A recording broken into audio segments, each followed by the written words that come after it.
Assalamualaikum warahmatullahi wabarakatuh. Waalaikumsalam. A'udzubillahi minasyaitonir rajim. Bismillahirrahmanirrahim. Bismillahirrahmanirrahim. Wassalatu wassalamu ala Rasulillah wa ala alihi wa sahbihi wa mawalah la haula wala quwata illa billah. Amma ba'du. A'udzubillahi minasyaitonir rajim. Bismillahirrahmanirrahim. Ya ayyuhalladzina amanu haqqa tuqatih wa la tamutunna illa wa antum muslimun. Wa qala Allah ta'ala aidan ya ayyuhalladzina amanu wa kunu ma'as shadiqin. Wa qala Rasulullah fil hadis al-awwal inna fi jasadil mudghatan idza salahat jasad kulluh wa idza fasadat fasadal jasad kulluh Allah wa yaqulun. Amma ba'du, para salikin rahimakumullah, pada hari kemarin yang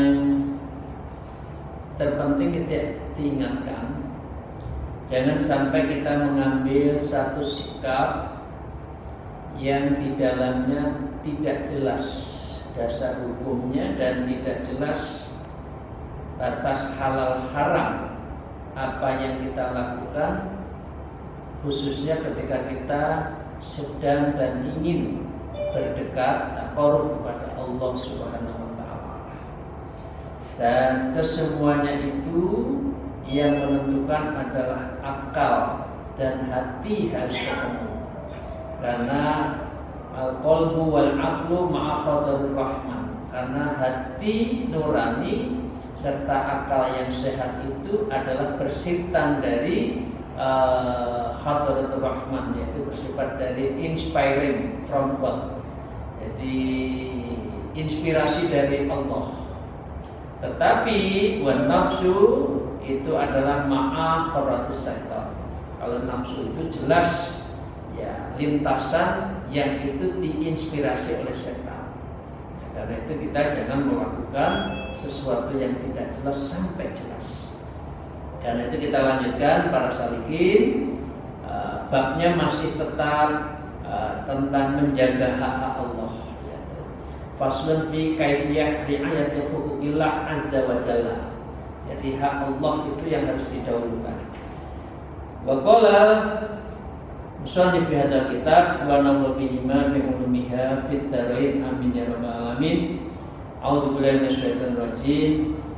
Wajabat talabbutu wasabbutu illa an tabayyana khatrah fa in aradaha 'alal kitab was sunnah falam yadharu lahu syai'un lam yajuz lahul iqdamu 'alal halal multabisi bil haram kama laus dada baina tahirin wa najasin fastahada fihima falam yadhharu lahu syai'un fa innahu la yahillu lahul iqdam ala ahadihima.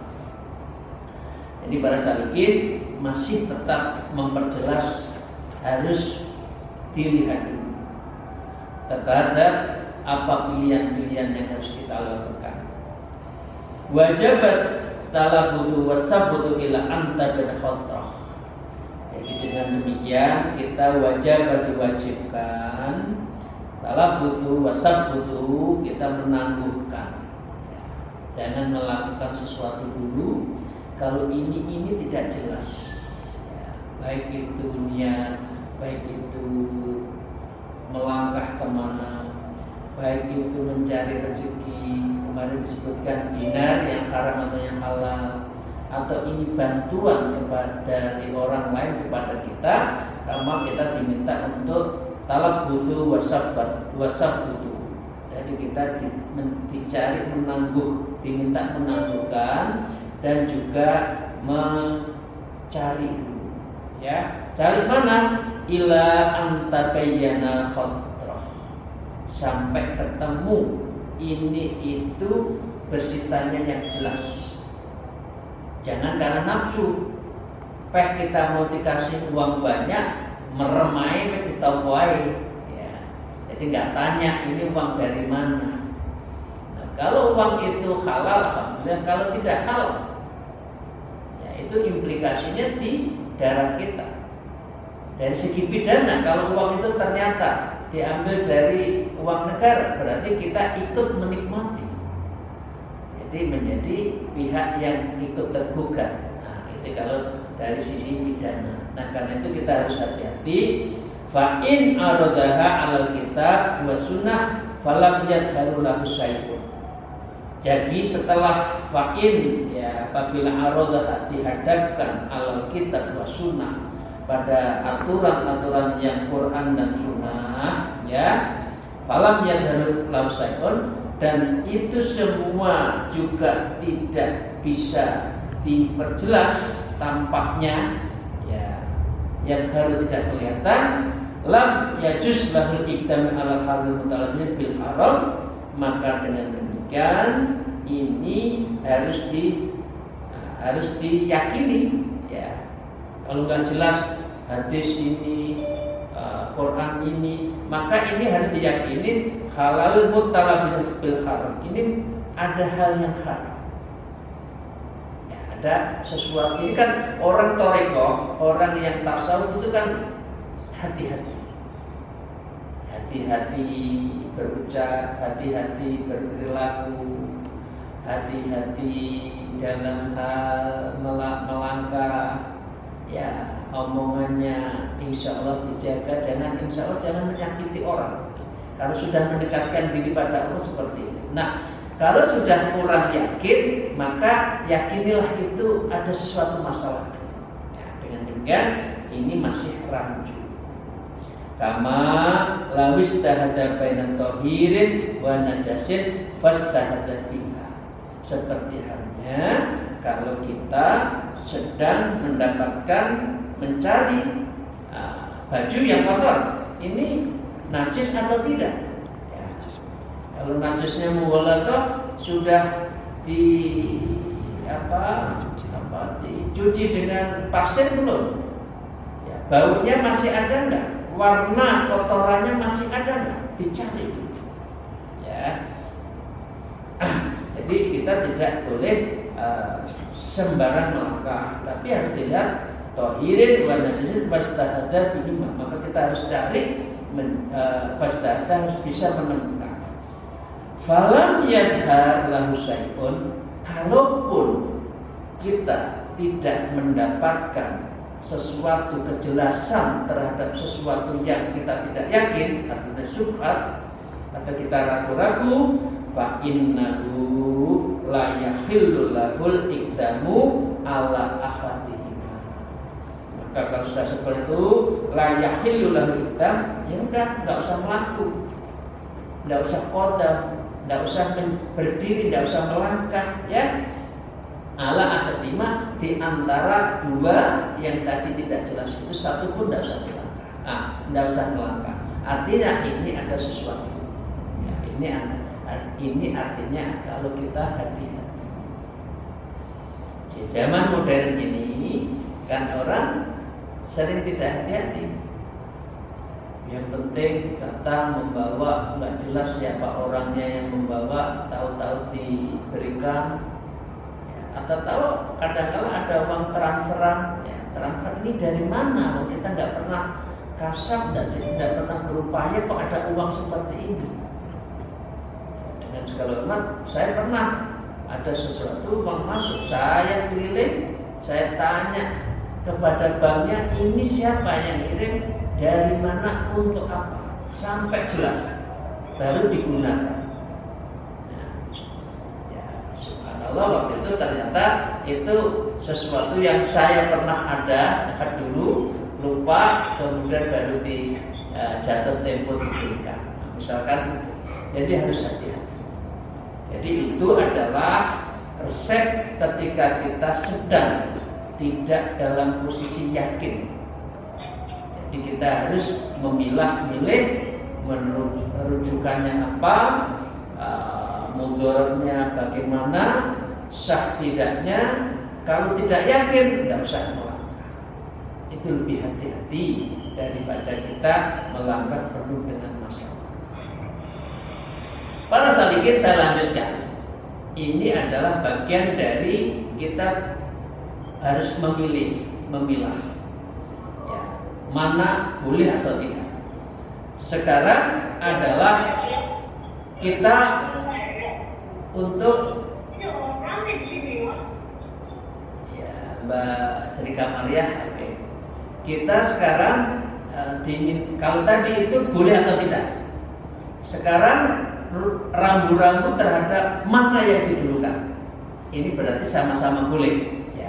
Tadi kan tidak yakin antara boleh dan tidak. Sekarang faslun fi amtilahi taqdimi ma yuqaddamu wa ta'khiru ma yu'akhkhar. Jadi contoh perbuatan yang baik, mana yang didulukan, ya, dan mana yang dikemudiankan, utamanya mana. Wa qala musannif fi hadzal kitab wa naflu bima fi ulumiha fi darain amin ya rabbal alamin wa fihi amthilatun ya al awwalu ayyuqaddamu birra walidati alal waladi thumma yuqaddima aqrabu alal aqrabi fal aqrab fa in stawau qaddama asaddahum hajatan ala akhaffain hajat. Ini contoh mana yang harus didulukan ya, berbakti kepada ibu atau bapak atau dua-duanya. Tapi kalau harus dipanggil mana, maka siapa yang didulukan? Jadi disebutkan al-awwalu ayyuqaddama birrul walidat. Jadi dengan demikian yang pertama yang perlu dilakukan kita adalah berbakti kepada ibu walidati.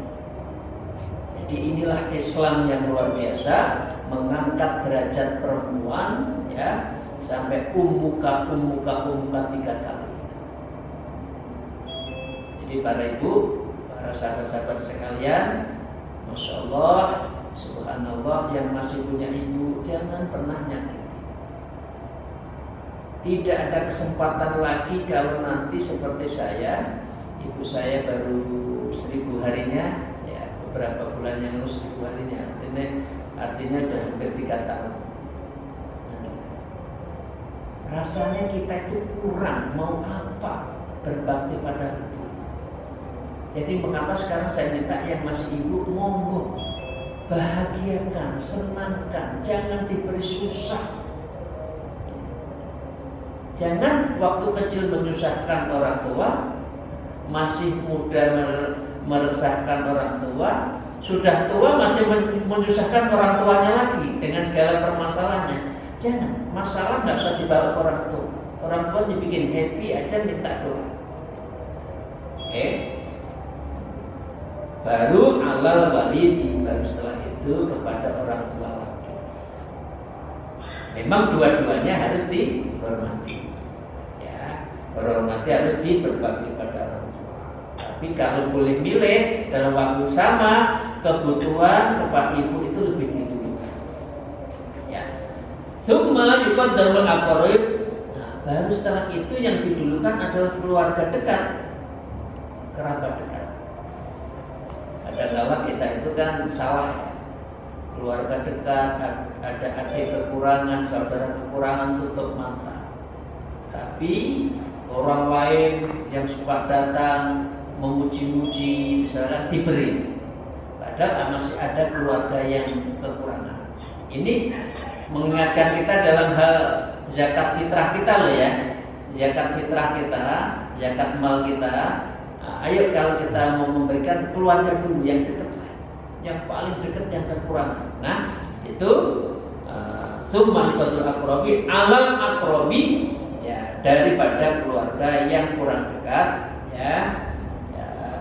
Fal aqrabi, baru kemudian kerabat dekat. Pertama itu keluarga dekat.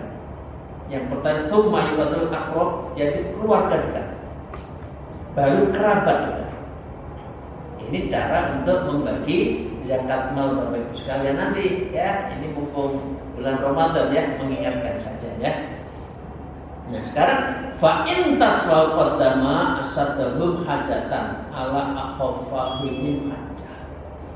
Kalau di antara kerabat ada dua, mana yang didulukan, mana yang paling membutuhkan? Yang satu sudah punya bulanan, yang satu belum, misalkan diberi yang nggak ada bulanan, yang belum pasti. Tapi kalau sudah gaji bulanan pas-pasan ya nggak apa-apa, ya. Dan yang kedua adalah ya, akhafihim hajah, yaitu yang paling membutuhkan dan itu semua yang bisa meringankan. Nah ini contoh untuk mana yang didulukan, yang sama-sama baik. Itu yang pertama. Kemudian yang kedua, para salikin wathani yuqaddimu nafaqatil wajibah alal haji wal umrah li'annahuma wajibani ala tarahi. Sekarang ini punya duit pas-pasan, bisa untuk berangkat haji dan umrah. Tetapi mana yang didulukan? Yang didulukan adalah yuqaddamu nafaqatil wajibah, yaitu mendahulukan nafkahnya kepada keluarganya. Nafkah wajib, anak ya, istri. Kalau mau berangkat jangan sampai kita berangkat haji umrah tapi belakang makan saja enggak. Anak yang ditinggal harus hutang-hutang, jangan, enggak boleh. Jadi dulu kan adalah yang wajib dulu alal haji wal umrah. Li'annahuma, karena sesungguhnya haji dan umrah itu wajibani, adalah sebuah kewajiban alat tarahi yang bisa diakhirkan. Nah, ini contoh. Kalau kita itu kan maaf sok dianggap Pak Haji gitu. Benar enggak kalau di kampung Pak Haji, Bu Haji, Bu Hajah gitu? Belum ada mengada-ada. Padahal posisinya tidak dalam posisi belum manis atau akhir lagi sakit. Nah sekarang yang ketiga, at-talid idza ada insan alal birri au amalin khair. Sekarang pertanyaannya, kalau sedang idza ada insan, kita ada janji apa saja, janji bisnis, janji ketemu silaturahmi. Kalau dihadapkan pada ala birrin atau amalin khair, ya, satu sisi janji dan itu perbuatan yang baik dan khair. Sekarang apa dihadapkan? Wa hadarat sholatul jum'ah atau waktu sholatul maktubah. Dihadapkan ini sudah janji dan mau sholat Jumat, mau jamnya sholat. Wa hadarat sholatul jum'ah atau waktu sholatul maktubah, sholat wajib. Innahu yuqaddamu jum'ah wa sholatul maktubah, maka didulukan dulu sholat Jumatnya dan sholat wajibnya. Jangan karena nggak enak sama atasan, takut waktunya Jumatannya lari karena ingin menepati janji ketemu. Jadi harus didulukan yuqaddamu jum'atu wa sholatul maktubah ala tilkal mawa'adah, dari janji-janji tadi. Ya. Mengapa? Li'anna itlaqal mawad itlaqal mawa'adati mahmulun ala mala yufawwitu faridatan au jabahan syar'i. Karena janji itu hubungannya dengan manusia, yaitu dia tidak boleh mengalahkan, ya, memenuhi janji itu bisa dilaksanakan di luar yang syar'i. Karena kalau yang syar'i itu harus didahulukan. Ya, dengan demikian maka pilihan-pilihan inilah contoh. Maka kita harus mendahulukan yang perintah agama didahulukan, baru hubungan dengan muamalah itu bukan ditinggalkan ya, tetap dilaksanakan tadi belakang. Sering kan kita itu udah, kalau ini waktu maunya sholat, padahal saya sudah janji dengan bapak itu, kalau saya nanti ke sana terlambat gimana? akhirnya jalan terus, naik mobil macet, sholatnya hilang, nggak sampai ke sholat, kemudian janji, berarti kita itu adalah mengikuti orang, bukan mengikuti perintah Allah. Itu Bapak sekalian yang saya hormati, yang bisa kita kaji pada sore hari ini. Ini pilihan-pilihan yang orang sering dihadapkan seperti itu. Mana yang dibutuhkan, dan semoga kita betul-betul bisa memegang teguh pada ajaran Allah Subhanahu wa taala yang disuri tauladankan oleh Rasulullah junjungan kita semua. Alhamdulillah, wallahu muwaffiq ila aqwamit thariq. Wassalamualaikum warahmatullahi wabarakatuh.